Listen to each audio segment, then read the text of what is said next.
এই জিল্লু মাল দে। 2 দিনের জন্য বাংলাদেশে এসেছিলেন জিল্লু। বরবাদ সিনেমায় জিল্লু চরিত্রে অভিনয় করে খেতাব পেয়েছেন কলকাতার অভিনেতা শ্যাম ভট্টাচার্য। তবে জিল্লু চরিত্রটি প্রথমে তিনি করতে রাজি ছিলেন না।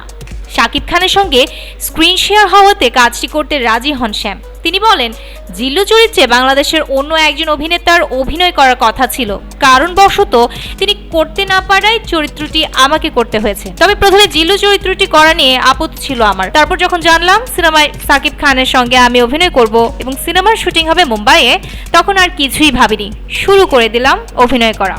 অভিনেতা শ্যাম ভট্টাচার্য বলেন, ঢাকায় সিনেমার শাকিব খানের কলকাতায় অনেক ভক্ত আছে। তিনি বলেন, দারুণ একটি কাজ হয়েছে, এখানে সবাই মন খুলে অভিনয় করেছে। সেই সাথে সাকিব খানকে নিয়ে আর কি বলবো, তার মধ্যে সব ধরনেরই আর্ট আছে। তিনি আরো বলেন, বাংলাদেশের রায়হান রফির কাজ বেশি ভালো লাগে, তার তুফান আমি দেখেছি, তার সঙ্গে কাজ করারও বেশ ইচ্ছা আছে। শ্যাম ভট্টাচার্য আরো বলেন, বরবাদ নিয়ে কথা বলেছি, সিনেপ্লেক্সে আড্ডাও দিয়েছি, কেটেছে আমার 48 ঘন্টা। তবে এর মধ্যে আমি ঢাকার খাবারেরও স্বাদ নিতে ভুলিনি। তবে ঢাকায় শপিং করার ইচ্ছা ছিল বেশ, সময় স্বল্পতার কারণে তা করা হয়নি। পরের বার এলে অবশ্যই করব। বিনোদন সংবাদ, ডেইলি আর নিউজ।